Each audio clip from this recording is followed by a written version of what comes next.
Welcome to another edition of the Mail Time podcast. I'm joined today by Dave Reaboi and Elliott Hamilton. Thanks, guys, for joining. Appreciate you guys taking the time here a little bit late at night.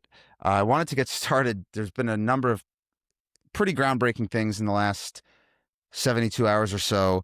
Over the weekend, New York Times came out with a pretty substantial story about Alex Witkoff, the son of Steve Witkoff, who's the special envoy to the Middle East, going around and pitching Gulf states on investing in real estate at the same time that his father was negotiating a ceasefire. So, Dave, you've actually written a book about Qatar. I want to get your take on what you read over the weekend. Look, it's what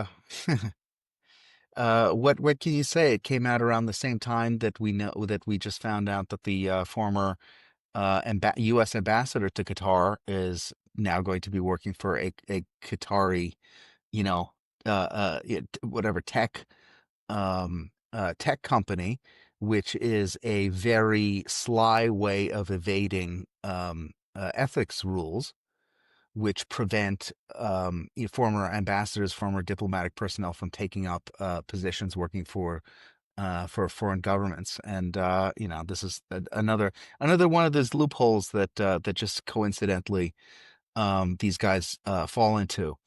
The record of U.S. government officials going to work for the Qataris after they had the Qatar portfolio, in one way or another, whether it's through the State Department or through the U.S. military and CENTCOM, is quite considerable.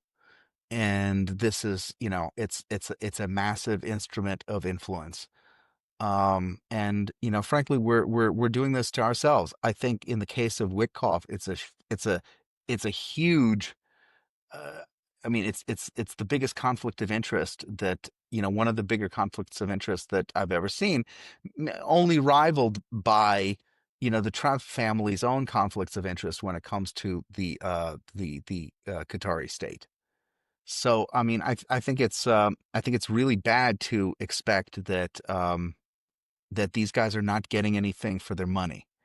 When Donald Trump went to the Gulf, I think he hoovered up, whatever, more than $1 trillion all told, of investment into the U.S. economy from the Gulf states. And you know, everybody was celebrating, and in the US media and all the MAGA people were jumping up and down saying this is how wonderful this is. And we're like, okay, well, what did these people buy? And nobody could answer the question. And like, to me, that's like the biggest tell in the world. I mean, what did these people buy? What is going on here? And I think, what we're witnessing is, it just I just kind of, have to shake my head, because on one hand, we're being treated to stories about Israeli influence as as if there's like any money coming from Israel into the US, as opposed to the other way around. While these guys are, pumping in literally, trillions of dollars, and they are expecting things in return. And it's funny, I mean, what did the Gulf states expect in return for that money? What's the big one? The big one is, hey, protect us. You like sign an obligation that you will come in and you will protect us, which is like the one thing that the so-called realists, the so-called like, Israel critical people say that, that is a kind of horrible thing, and we shouldn't have permanent alliances. And they say all this stuff. Whatever they accuse Israel of, this is what the Gulf states, and primarily the Qataris, are doing. And And for those nobody who says don't a know word. how it work, for those who don't know exactly how the Qatari government works, when they say that there are different portfolios and that they're only handling things through diplomatic channels, are you believing that? Because their response to the New York Times and other reporting was that you have certain people that were handling the hostage negotiation, and then a completely different department that's touching potential investment in the Witkoff company, right? Is that how Qatar set up, Dave? Well, there are like six people in Qatar, and anyone who matters is in the Al Thani family. Anyone who matters. And beyond that, I mean, if you are a Qatari citizen, then you are part of what like less than 20% of the population that is an actual citizen. And if you go and you kind of pull back from there, who is actually who's actually responsible for these jobs, you're getting to a very, very tiny sliver of of a segment of the population. So I don't think it's at all credible to say the left hand doesn't know what the right hand is doing because oh, it's such a massive infrastructure, it's such a massive bureaucracy that heaven knows what's going on. No, I mean this is like a tiny desert shtetl, um I've actually with been there. natural gas. I've actually been to Qatar. I was there for the World Cup, and I'll tell you, I felt like I was walking into Janine, and there was drones everywhere, except nobody was going to kill you. So that was a little bit interesting. I was actually impressed that how religious the stadium was. There was in every single section there was a different place to pray. Not one for the stadium, not one for this half. It was every single section had its own area to go pray, and they did have a Jewish person on the wall. It was Roman Abramovich. His picture was on the wall of the Falcon purchasing place. I remember going into the shuk, into the street markets, and they sell falcons, and on the wall is Roman Abramovich. I said, "Wow, that's interesting. There's a Jewish guy on the wall." Elliot, what was your thought when you saw this potential conflict of interest sitting in your law firm there? I would just say, well, first of all, anything I say is my own opinion, doesn't represent anything about from any employer, past and present. I'll just say we've known for a while that there is something off about the Witkoffs generally. I think even from the get-go, when even the president put him on staff and made him the Mideast envoy, that like I know Dave was definitely like sounding off the alarm, and a lot of us in this world we're doing the same, because why would you want to have someone who is so deeply embedded with the nation state that has been sheltering the high-ranking officials of Hamas, who has been bankrolling Hamas for a very long time, especially with the administration of Gaza? Why are we putting this guy who seems, it is like whether it's true or not, seems to be compromised into the interests of playing both sides against the middle, in a position to continue on with these negotiations? I think it's been more or less clear from those of us who've been watching that any time that there's been movement to try to get Hamas to the middle or try to get Israel to compromise, that the Qataris are just there to foment the interests of Hamas, because it's almost as if they want to keep Hamas in their back pocket just so that they can continue having their influence in that particular region. And then why would it be so? It stands to reason that when you have someone who is visibly Jewish and is somewhat visibly conservative working with a Republican president doing all of these negotiations, that eventually that there was going to be two trains running into each other and causing a catastrophe. And we're now at that where I've been saying that we've been at this point from the get-go, and you're just seeing the slow moving train wreck just blow up in a very nasty way. And I think the best example of like where a lot of this stuff ended up causing a lot of havoc was right after the Israelis bombed Doha in an attempt to go after the the remaining political leaders of Hamas, and is coming so far as to Bibi even going today with the president to apologize to Qatar for having the temerity to go after the head of the snake. Right, and I'll just say for me, like both of you guys made this point, it's not exactly surprising or uh, some sort of grand revelation, but just the idea that someone would potentially put their own profit and financial interests ahead of other people that are advocating on behalf of the Jewish people, even if they're not Jewish. Alex put out a tweet going after Douglas Murray on April 30th, 2025. It said, Douglas Murray is a classic Dick Cheney neocon and publicly advocated for the Iraq War, just like Hillary Clinton. He wants to drag America into war instead of peace. And this is right at the time that the New York Times says he was going around on his trip trying to raise money from the Gulf. So it's Well, I don't know if he your wrote. I don't know kneecap. if. Yeah, Yeah, I mean, look, the kid is dumb as a box of rocks. And the whole family is just one big, grift party. They're the ones who are responsible for setting up the Trump crypto scam efforts. World Liberty, Financial is a Witkoff project, primarily a Witkoff children I think his project, brother, right, along with the Zach. Trumps. No, the son. Yeah, Alex's brother, Zach. But I mean, everyone is involved. And frankly, look, I mean, I don't think I think we should be able to say it. We should be honest that, like, yeah, this is this is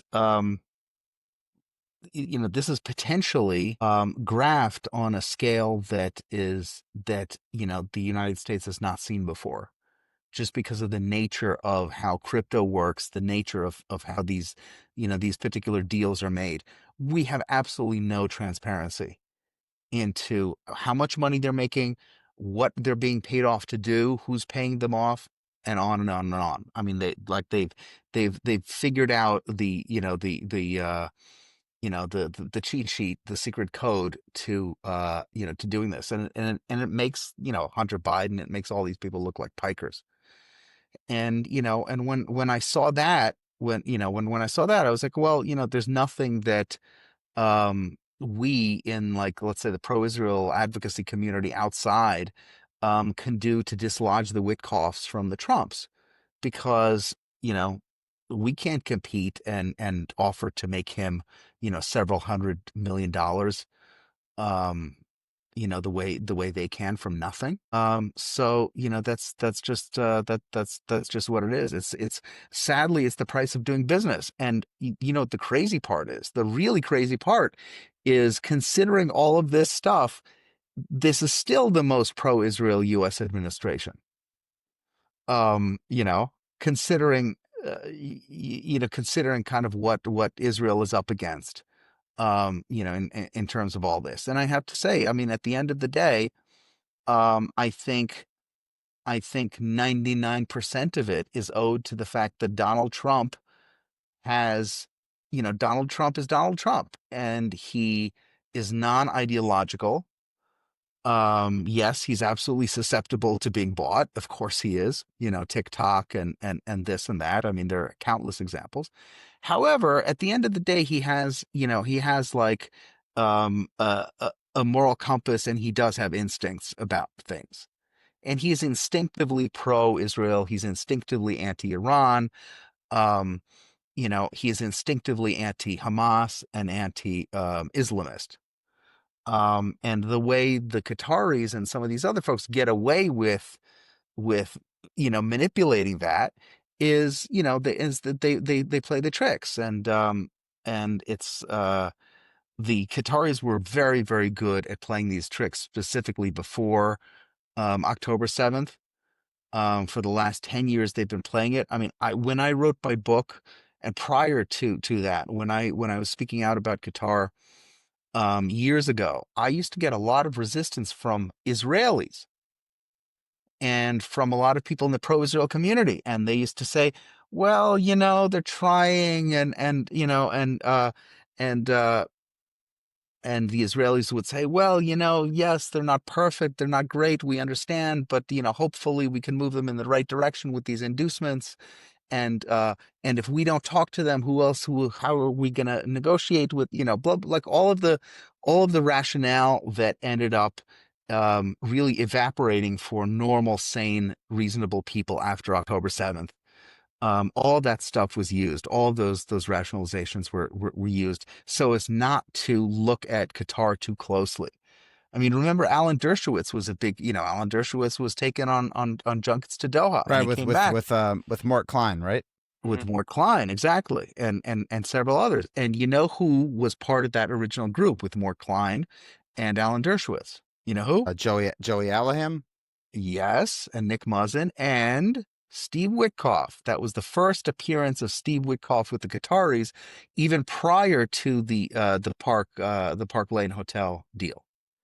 So in 2017, when the Qataris were reaching out into the pro-Israel, Jewish community, that's when they first identified Witkoff as a potential mark, and that's the first time he went to Doha. And according to is the New York 2017. Times report, it was actually boasting about the connection to Trump. So it was very clearly Right, sure. marketed from this reporting. And I also just want to, as three conservatives here on this podcast, I'll take the opportunity to put one thing out there for some of these critics that have been pummeling me on Instagram and email. The critique of the New York Times is based on its editorial choices and how the issues are framed.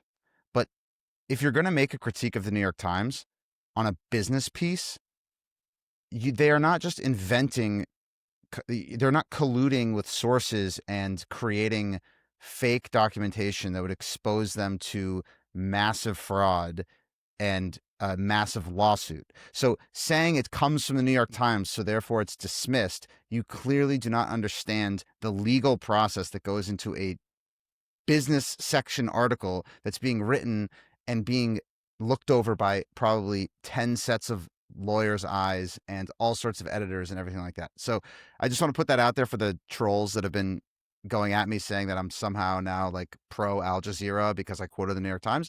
That is just not how a business section article works. We're not talking about the op-ed page. I'm gonna go further. Yes. And I'll reveal that I spoke to the reporter who did that story. Wow. Okay. And over the course of several months. But I'll just say this in a larger, kind of the larger view. I think the right has made itself remarkably stupid when it comes to how it understands the mainstream media in many ways. You're absolutely correct that the editorial page and oftentimes the U.S. News, U.S. politics page is garbage. A lot of times the foreign affairs page is garbage. However, the business section is held to a far higher standard because, it is exactly what you said, which is they are dealing with people with very deep pockets who think absolutely nothing of suing their asses. Mm-hmm. If they get stuff wrong. So they're checking and double checking, number one. Number two is I know I've been through this process with mainstream media journalists from the New York Times, from the Washington Post, from Politico, from elsewhere, helping them with information on political stories and economic financial stories, quite a bit. And, I give them something and they need 6 different ways to nail it down. I gave them something that I saw with my own eyes, which is that there was a Witkoff website that identified a Doha office. And I wasn't the only one who saw it. It was subsequently taken down and memory hold. And when inquiries were made to Witkoff Company about the office in Doha, it was like, what are you talking about? What are you talking about? And hung up the phone. How you track that down, all I know is what I saw with my own eyes. If you can believe it or you cannot believe it, is it evidence is it evidence of anything beyond these folks who have a very clear vested financial interest in that relationship? Not necessarily, but that should be enough to be like, it's a little sketch. And I'll add that I did sit with Alex at one point a few months ago at a social setting, and my understanding is he was very involved in what his father was doing. Sure, it's a family business. No, but I'm talking on the government side, meaning there were times where if someone needed a meeting, they could talk to him for his father. So that's where the whole concept that things are completely divided is hard for me to believe. And again, I'm going to respect, not that there's like Chatham House rules, but I'm not going to go into my conversation or whatever it was, because that wasn't the understanding of when we sat down or anything like that. But just from broad strokes, it was not as if his father's off on a plane doing something and Alex has no idea, or vice versa. I didn't get that impression.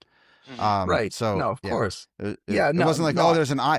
Whereas, by the way, at the New York Times or the Wall Street Journal or the Washington Post, if the opinion page was running downstairs to the news section, that's like, game over, right? So there actually are some dividers. You might not appreciate the editorial bend of these institutions, but there is some semblance of trying.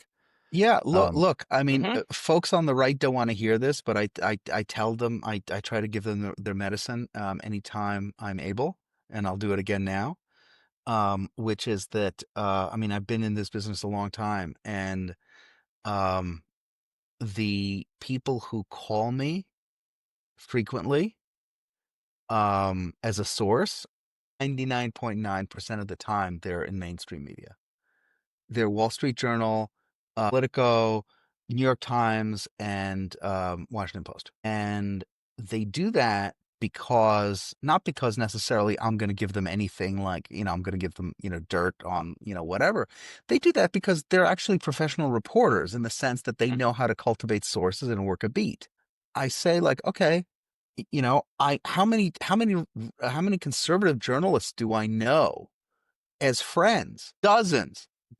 Dozens and dozens and dozens. Do I ever get a call from them saying, "Hey, what have you heard? What's new? Can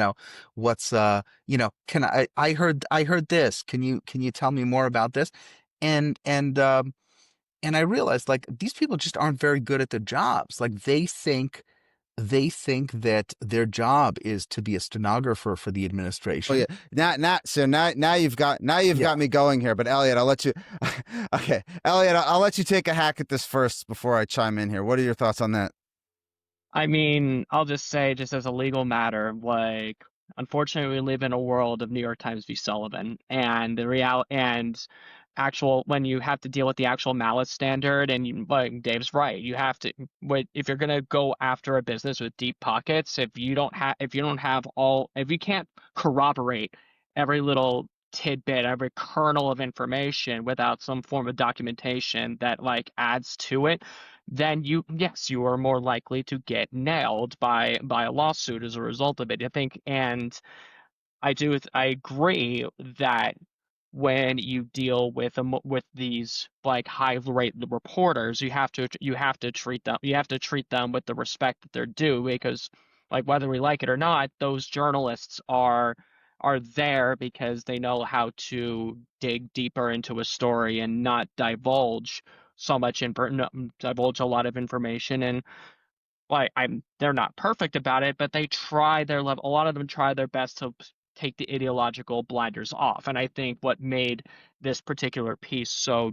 damning was that that in a lot of ways they hit the nail on the head and kind of like expose the infection that is coming forth in this with this family and with these businesses and their dealings and the apparent conflicts of interest that are in there. And whenever someone gets exposed one way or the other for something that doesn't seem favorable, like, Dan, you did a hell of a job kind of pointing out the flagrant hypocrisy that it seems like that you can go out there and shake the hands of a former Hamas hostage while also taking money from the very people who are more or less telling Hamas to hold the line and keep the hostages in there. Don't give an inch. And it's just like the amount of bifurcation and compartmentalization in your soul that you have to do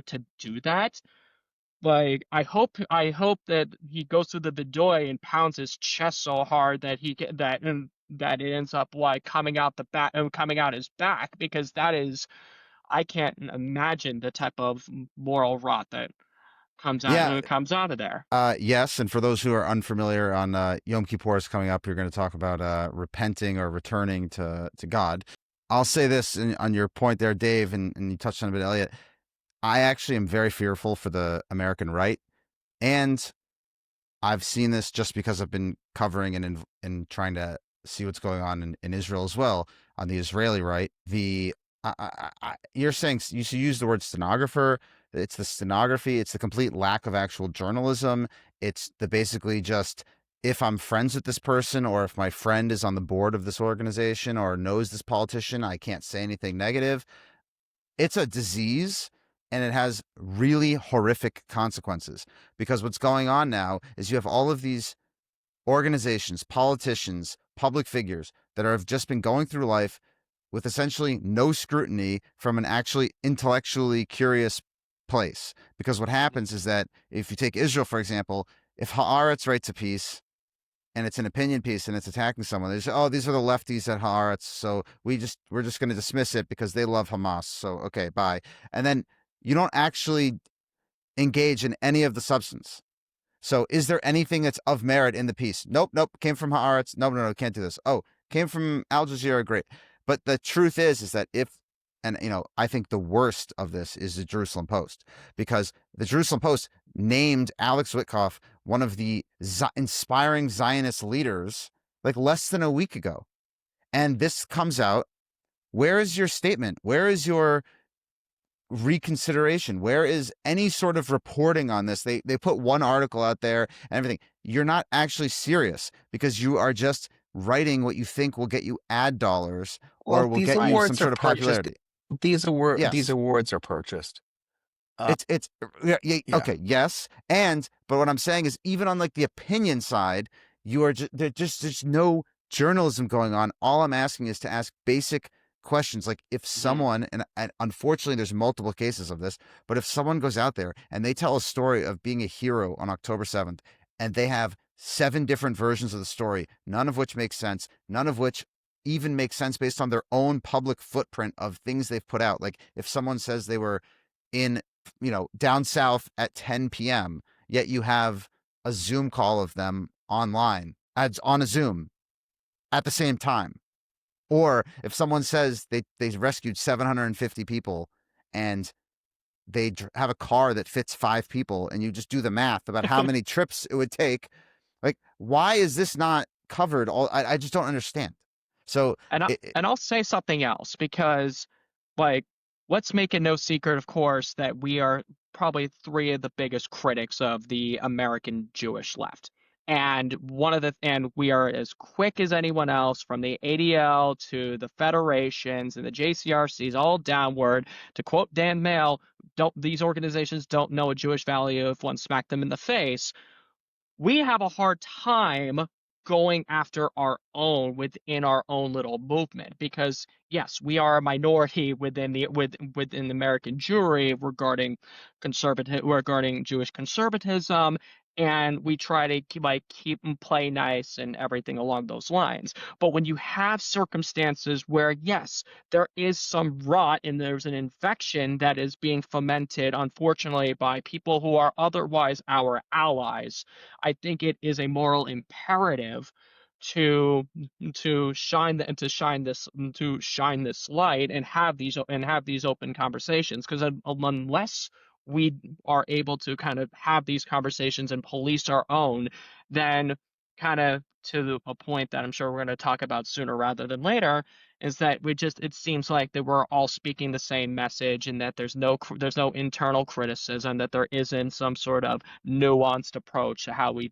discuss these issues, or even like be able to give honest critiques among ourselves. Because it's not even going after people.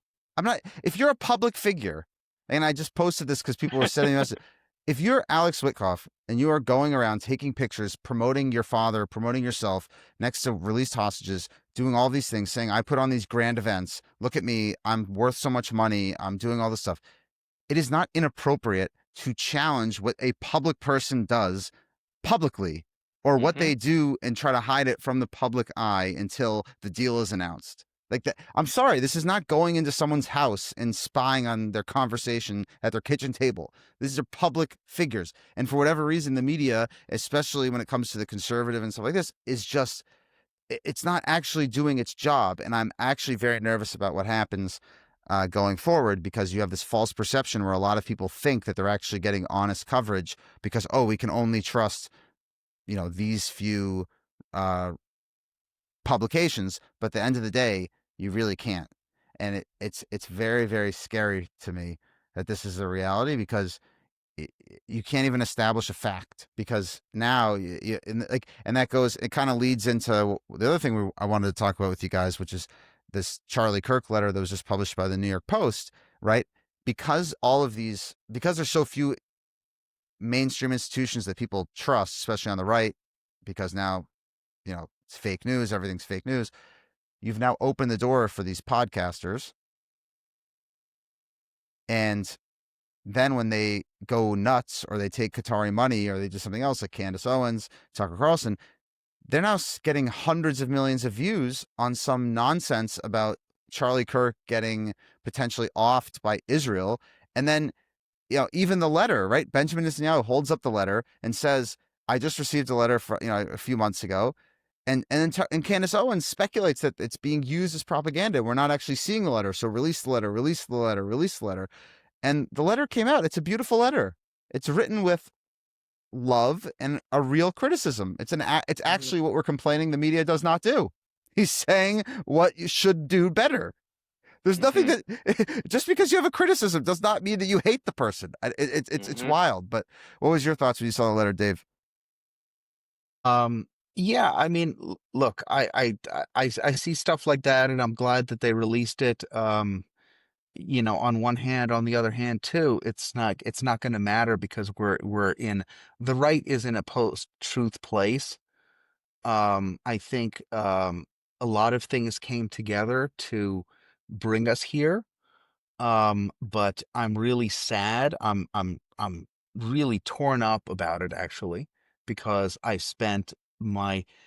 first got involved in politics listening to Rush Limbaugh when I was in 7th grade.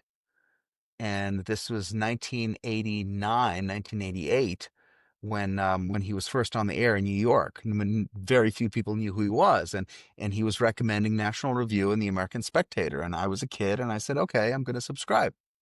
And everybody thought I was crazy, but I read them daily, and that became my my entryway, my gateway into the world of the political right, where I've kind of been ever since.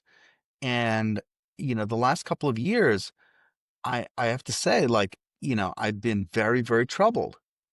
I've been troubled because it feels like the IQ of the average voter, the average, let's say, participant in right-wing politics, is dropping like a stone. And I'll tell you, when the first time I really started to have, to feel creeped out about this, and that was in the aftermath of the 2020 election, when people were making all kinds of wild claims about Election fraud. About election fraud, that were, truly like, the Venezuela stuff, and they were being controlled by, yeah, Hammer and Scorecard and all these other conspiracy theories. And I was like, let me explain why this is stupid. And people would come and they would say, prove to me it's wrong. Prove it didn't happen. And I didn't see it once, but I saw it thousands of times. And I was like, are people really this stupid? Is this where we've gone? Have we gone to prove this didn't happen? A scheme of logic. Is that where we are? And unfortunately, that's kind of where we are. And then Rush Limbaugh passed away, and in his wake came people like Joe Rogan. And I think what a lot of people You can't put Joe in the same conversation as Rush no, Limbaugh. but listen. No, but I think what people You realized mean in with capturing Rogan, the audience, right? yeah, of course. That's what he And means. and what I think people got from Rogan, which was unremarked upon, is the fact that I think a lot of people realize, like, wait a minute, why am I listening to people smarter than I am? and they became adverse to listening to people smarter than they are. And I think this explains the phenomenon of Theo Von and and some of these other people, and Candace Dave Owens Smith. and Dave Smith or whatever, like people who Max are like, Blumenthal's buddy. Yeah, okay. yeah. I mean, I was actually there at CPAC with Andrew Breitbart as he was getting in Max Blumenthal's face. I was there. Legendary moment. That is the greatest clip ever, probably. It is. It is a wonderful clip. I was there with Larry O'Connor. And yeah, I mean, I encourage you all to watch it. It's up on YouTube. For those who haven't seen that, though, I just want to take a small detour here, just because Joan of Judea, my friend, great Instagram account, she's always asked me about it, and I was trying to explain it to her, but you were there. So just for those who have not actually seen that, on a just complete detour here, what was the story behind that clip? Oh my God! I don't even remember the story that was in contention. I think it was acorns. Yeah. I mean, it was a story. It was like, whatever. I mean, he called somebody a racist. I think he called Breitbart. He called someone a racist. Blumenthal did, but like Blumenthal. I mean, let's not forget most despicable life form that's ever existed. Yeah, but at that point, that was even before Blumenthal got on his anti-Israel thing, right? So that was before. That was when he was just a kind of generic leftist. And we shouldn't forget, he is, one reason why Andrew reacted to him the way he did was he is the devil spawn of Sidney Blumenthal, who was, an absolute scumbag, a Clinton assassin. I mean, I mean, you can't, but like ask Christopher Hitchens about Sidney Another Blumenthal. person we miss dearly. Yes. And but yeah, I mean, these are the old times, and the number of people who remember this stuff is very, is vanishingly small. And I'll tell you something else. Here's my other theory, and I know you didn't ask, but I'm gonna lay it on you anyway. I think that Donald Trump won in 2016 because he was able to, I mean, we know this, he was able to enlist voters who hadn't voted before, who usually didn't vote. And I think what ended up happening was around the same time that entertainment and sports started to get a little woke, kind of pre-woke and lefty, and kind of shitty. A lot of people in the audience who were also viewers of The Apprentice decided, hey, you know what? I'm just going to treat politics like I treated the superhero movies and how I treated sports. And I'm just going to be obsessed with this now. And like, I mean, I think it's a bad thing because I think fewer and fewer people should be, should be, dealing with politics, because that way it only captures the people who are kind of really serious and willing to put in some kind of intellectual work into the thing. But what ends up happening is a bunch of people show up, and and then the whole kind of, the whole scene changes, and pretty soon the politics starts looking a lot less like politics of ideas and actual policy, and more like sports ball and superhero movies.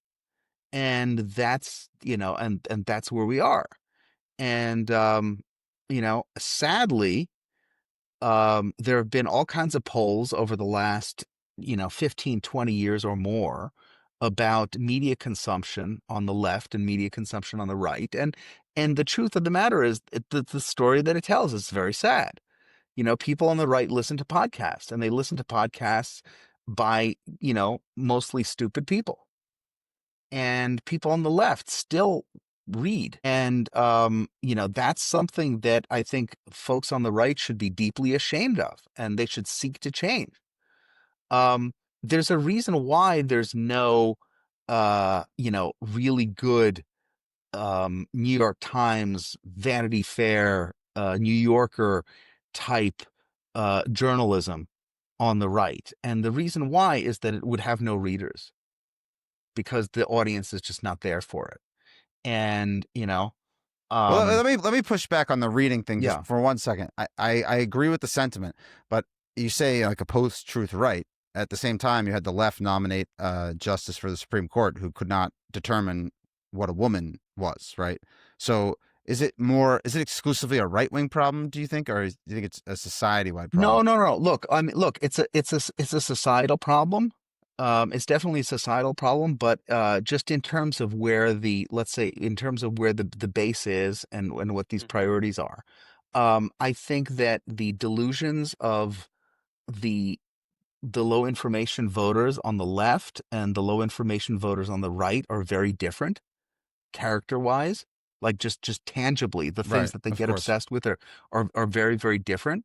And like, for example, if the left wanted to introduce and mainstream the idea that trans exists, what did they have to do? They realized that they would have to sort of intellectually or ideologically capture institutions, that, medical institutions, institutions that deal with, therapy and psychology. All of these bricks needed to be done because at the end of the day, um, it's important to the left to be able to say, yes, this is a legitimate thing because, doctors say this or this says this. And, you know, obviously that doesn't have a bearing on the ideas themselves, but I'm just talking about the process that they have to go through, the way they understand this information. Whereas on the right, you have Epstein conspiracy theories. On the right, you have, prairie fires of madness. Charlie Kirk, um, was assassinated by a deranged young, leftist, pro-trans, extremist, furry weirdo. And the discussion on the right was, did the Jews do it? And, and like that was one discussion about, did the Jews do it? But then it was like, oh, well, the Jews the Jews may not have done it. Like, that's the extreme form. The other form is like, maybe they had a reason to do it, but blah, blah, blah, blah. Whatever it was not about the issue at hand. It was about Jews. And it's so easy now to manipulate the right into thinking whatever, into like on the important issues, you know, um, you can it's I don't know. Look, I mean, what I'm seeing is it's very, very bad. And I think that, and I say this all the time, I tweet it all the time, which is that, there are people in America who believe that they can import the conspiratorial mindset and thought patterns of the Arab street in places like Egypt and Yemen, and still wind up with a world superpower that is able to do, technology and, and Yeah, have, I don't think so. clean streets and whatever. I don't think so. I think that's part of it. I think once you get into this particular mindset and you start really embracing the brainworms that come along with it, it's very, very hard to stop and pull yourself back into normal, rational thought. And that's why, like, I've been completely dispirited for, like, for 2 years now watching this or more. And it definitely feels like retardation. I mean, that's the best way to describe it. My friends and I, we just call it, the retardosphere. Um, and I have a lot. I mean, obviously nobody's talking, people aren't, they know who I am. They know what I think. They know, my background. So I'm not getting calls from, all over the place talking about, Mossad doing this and doing that and all the conspiracy theories and, the evil Jews and whatever. Like, they know better than to call me. They probably know better than to call you guys. But I have a lot of friends who are not Jews, who people think it's safe to, to call up or to message or to DM people in their lives, not like their political lives, but like their coworkers, their family members, their whatever, who are saying some of this stuff. It's And, it's crazy. and honestly, I have this, like, the Jews are alarmed, but our non-Jewish friends who really love us and really understand what's happening and are concerned, they're twice as scared because they're looking around and they're like, this feels like, a zombie, apocalypse, and people's brains have been eaten. And I just want to And clarify that's one. what Yeah. Charlie was talking about in his letter. Like that's like he went to Bibi and said, "Here's the this is the diagnosis that I'm putting forth here. You're losing the information war because you don't have a means to capture the story and to capture what's happening in Israel. Because any one of us who has been very much involved in the Jewish nonprofit sphere, the pro-Israel nonprofit sphere, knows that they have been playing the same tired game and catering to the same stupid people who are never going to agree with us for decades. And it's been this way since the Columbia Unbecoming times, and it was that way when Dan and I were at Brandeis and the Claremont colleges respectively, and everything else that's been there, and it's gotten worse in the last 2 years since October 7th.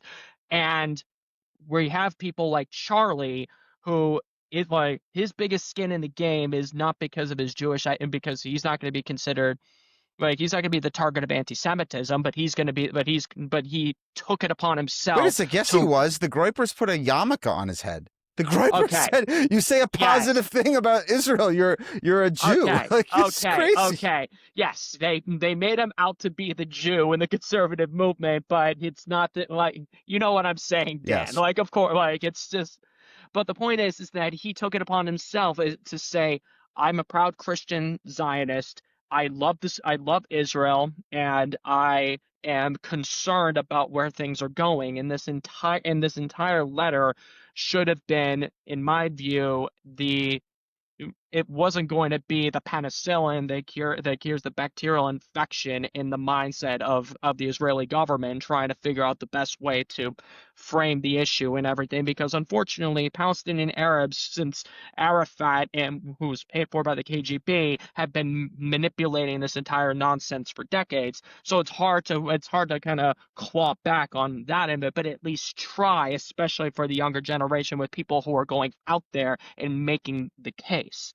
And to your point, Dave, we live in a bifurcated society where on the left they're focusing so much on credentialism and the capture of like organizations dealing with accreditation of schools and law schools and what have you. And the right reflexively is pushing back against it. It's like we don't like the way that they're going about this, and we reject it because of the post-truths and the fake news that they're manipulating there.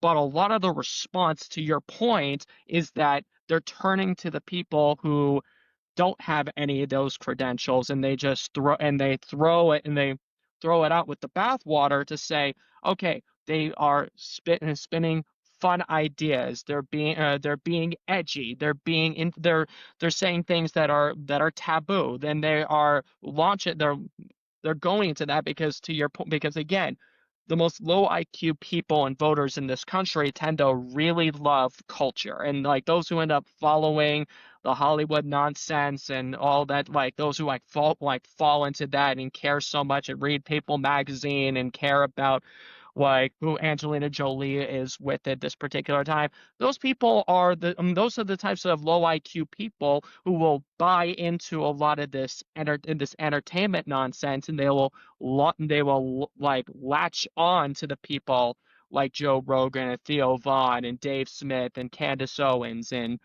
like, dare I say it, they're like Tucker's now trying to cater to these people for the same reason. They want to be entertained, and they're going forth with the entertainment and the taboo nature of it because they feel edgy, rather than wanting to look at those who actually have a background in the stuff. Like with Dave, with your background, they don't want to listen to you because it's inconvenient to their fun little narrative. And Right.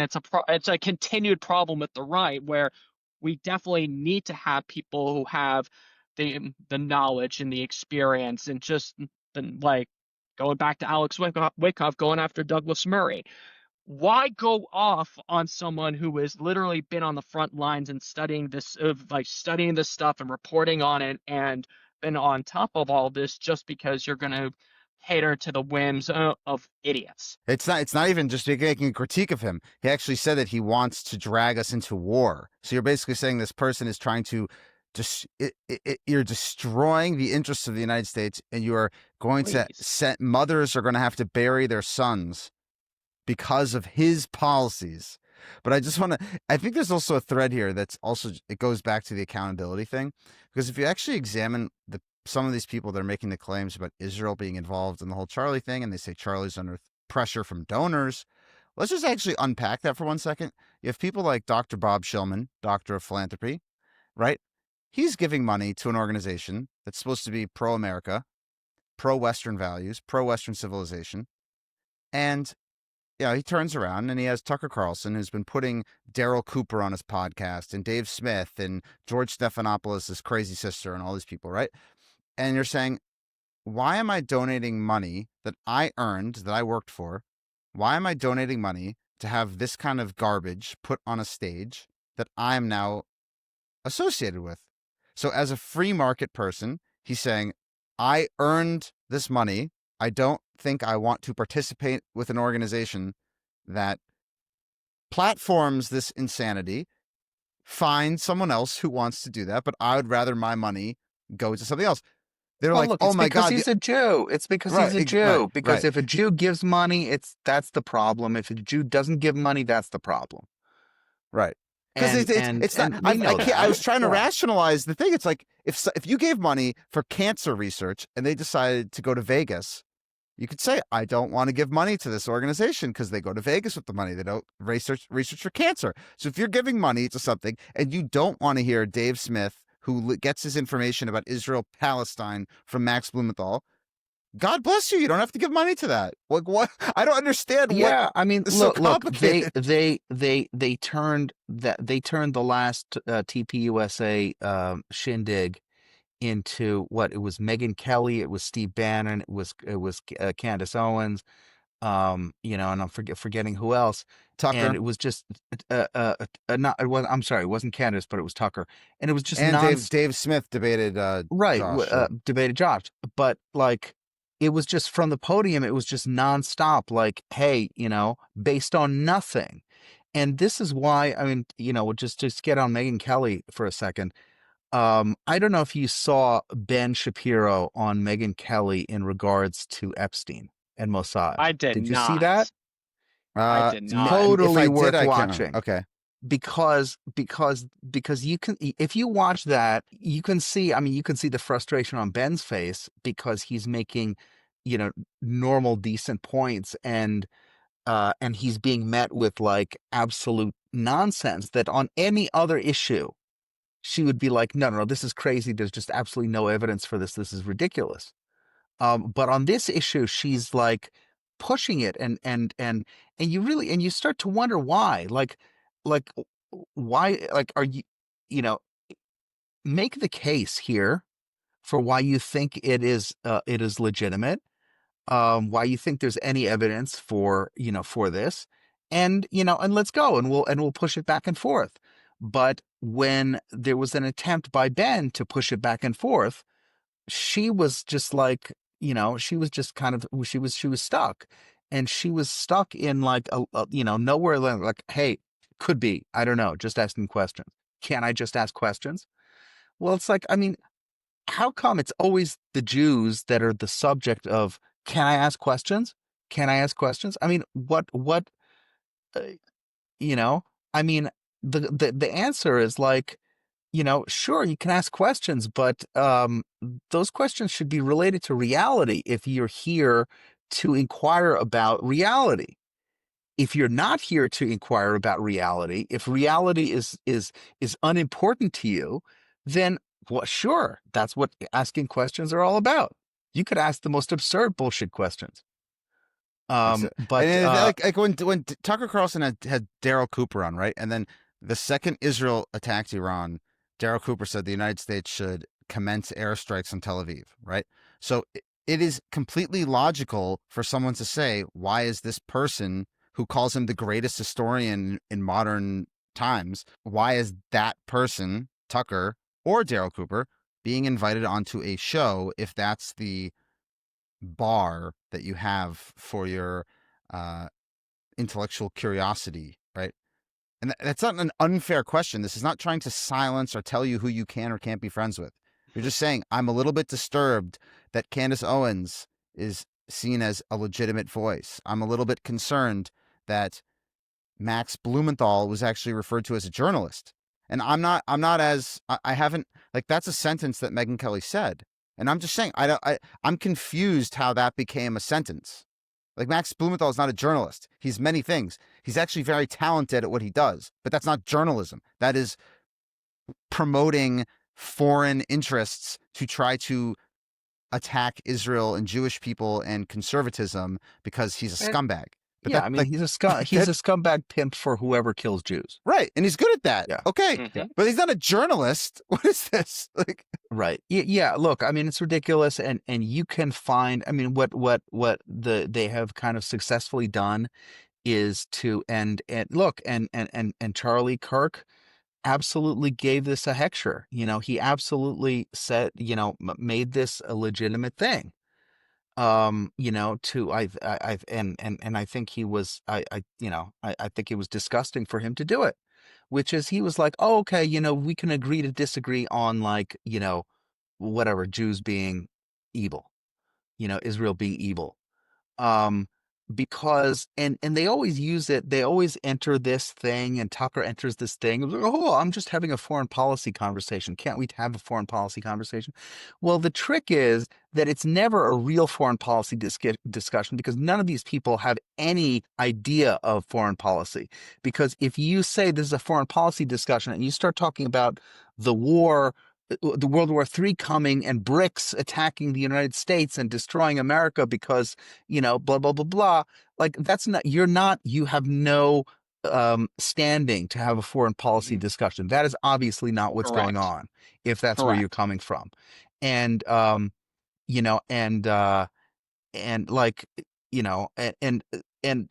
and I would feel a lot better about it if even one of these scumbags decided to turn around and say, you know what? I don't want to be associated with these literal Nazis who agree with me on, halfway on maybe some Israel things. And by the way, you never see it. The craziest. This is the craziest bit, Dave. The craziest bit is that the only person who did this after Charlie was assassinated was Nick Fuentes. Nick Fuentes, he came out and said, if you believe this, like, F off. I don't care about you because this is so nuts. So this is how upside down the world is because Nick Fuentes is mad at them because he's an authentic Jew hater, not a Jew hater that's doing this for money, quote unquote, according to him. And he actually says, if you believe these crazy theories, like there's a trap door, then the Jews went down the trap door after killing Charlie. Like, I don't want to, just get out of here. Bye. Which is crazy. How is Nick Fuentes the only one who said this? Well, yeah, I mean, part of that is strategic, but the other part is that I do believe that Fuentes has a visceral reaction in the same way that, like, kind of I do, has a visceral reaction against, low IQ people. And because this comes up, this is not like the first time he's laughed at people like this. He'll have callers on his show where, I've seen clips online where, or commenters on his show that say something stupid about the Jews, and he's just like, I mean, he laughs at them and calls them, low IQ anti-Semites. And so I think there's like a kind of personal pride thing going on there when it comes to that. But also, look, I think he understands that some of these people are ripping off his thing, and they're taking a big chunk out of his potential audience, and his Rumble earnings. Yeah, well, yeah. I mean, why listen? Look, why listen to Nick Fuentes when you can listen to Candace Owens, and it's a lot more batshit crazy. It's a lot more entertaining.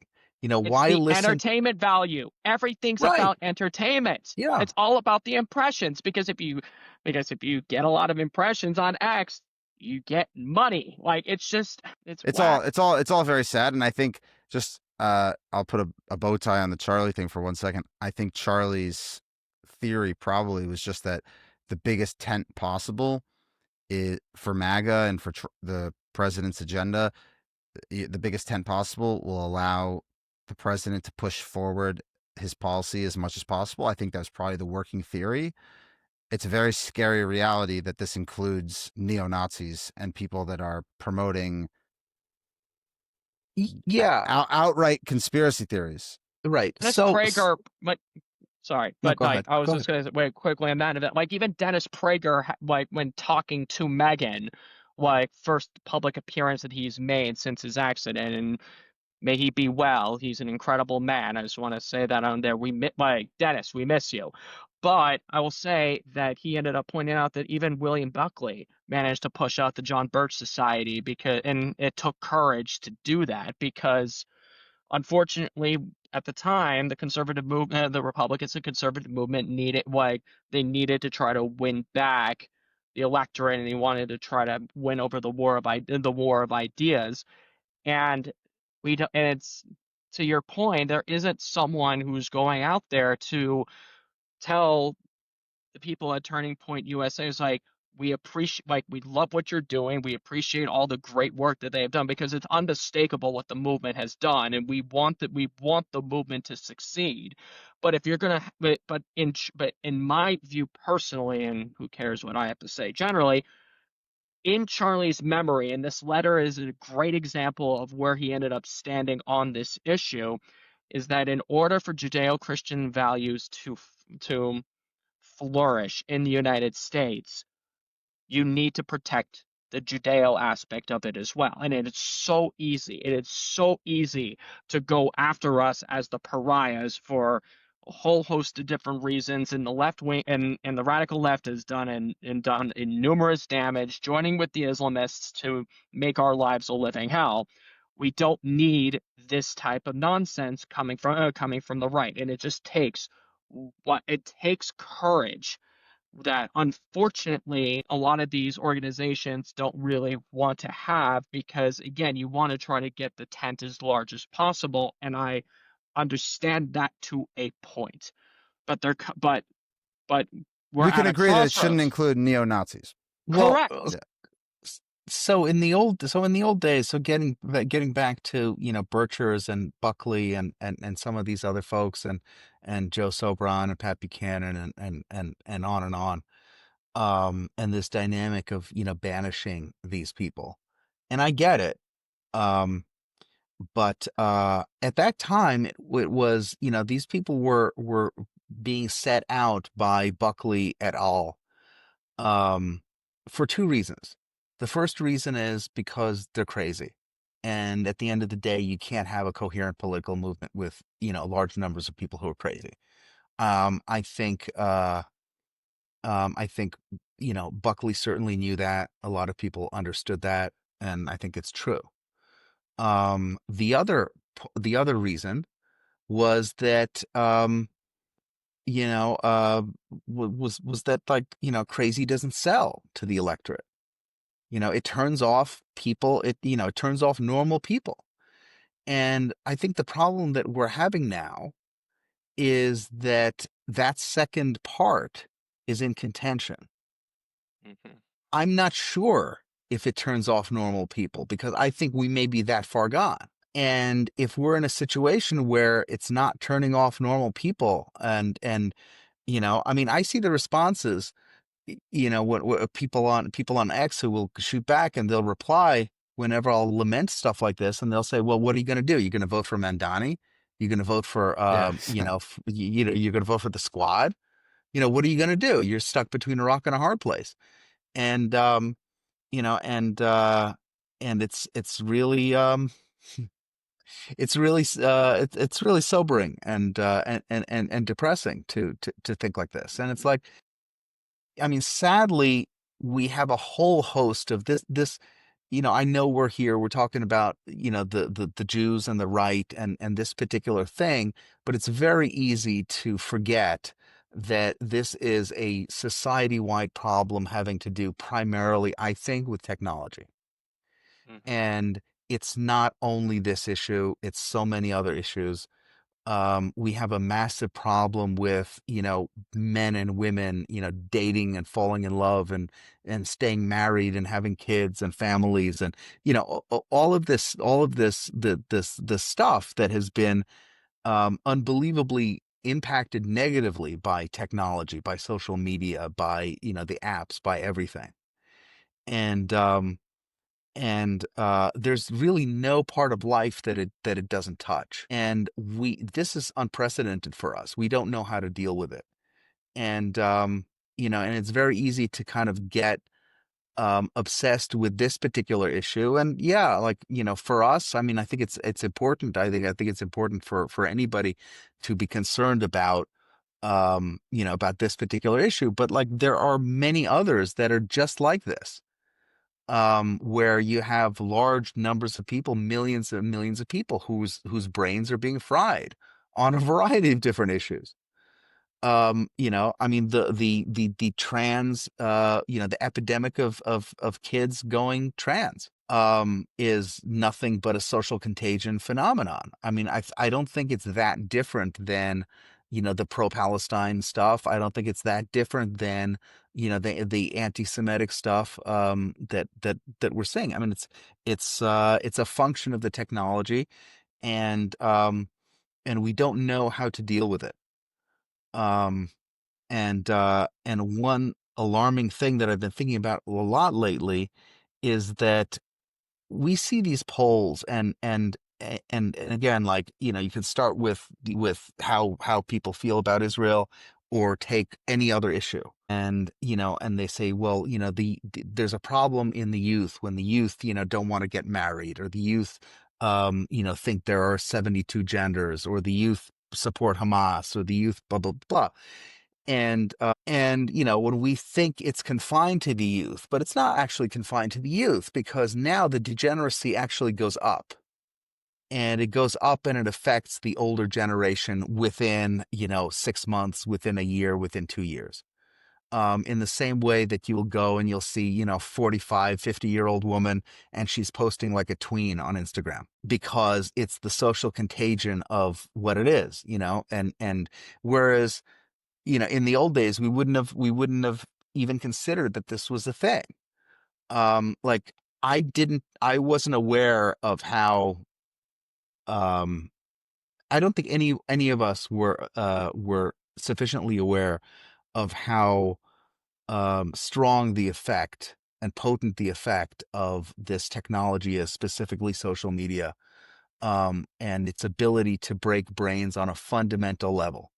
you know um like, I thought, at least, I'll say this, maybe I'll admit to ignorance, or whatever, but I thought that there would be limits to what people could be made to believe, and now I no longer think so. People will come back and they're like, no, no, no, the American people, they're decent, and they'll never believe X, Y, and Z, or they're normal, they'll never believe, A, B, and C. And whatever, in 6 months, yeah, you know they end up believing it, because this is what they see on their phones, this is what's reinforced on TikTok, this is what comes through the algorithm, and this is, what they believe. And they can be reprogrammed, they could be deprogrammed out of the most essential biological, like, life force functions, um uh of human beings, like, whatever, the urge to, the urge to have sex can be completely beaten out of, humans at a mass scale, through social media manipulation. And look, I mean, it's scary. I don't know how you deal with it. I mean, that's the sad fact. I don't know how you deal with it, but I do know, I am 100% certain that at some point, probably once it's too late, social media will be restricted, will be heavily restricted, for matters of national security, because, um, I think people will finally, after some terrible disaster, come face to face with the fact that they've completely lost control of the population. So anyway, On that cheery on note, that cheery note, yeah. I thought things were gonna get better, but okay. Hey, I'll say this: at least you one don't of bring me on for white pills. well, Nobody no, ever and brings me on for white pills. well, not me either. So I'll say this just to conclude here. I really appreciate both of you taking the time. And if there's any positive to social media, at least in the short term, is that there are a few voices out there that are still trying to fight the fight and still trying to have a conversation and have an intellectual conversation within the tent of people that care about truth and conservatism and about America first type things. It's not a foreign thing. There are a few people out there. I feel like it's kind of like the beginning of Star Wars when they have to figure out like who's actually still alive and what's going on. It's a little bit of a feeling like that. But my hope is that more people will come out of the woodwork as we see here, as there's more of an opportunity to discuss some of these things where we can all unite around basic things like we don't like Nazis, we don't like racists, we don't like people that are potentially making money and hugging the captors' sponsors. Like, okay, hopefully we can all unite on that and unite against the grift. So, or as Charlie Kirk said in his letter to Prime Minister Netanyahu, Team Humanity. So hopefully there's still people on Team Humanity we can keep out there. So I appreciate you guys. Thanks, Dan. Thank you.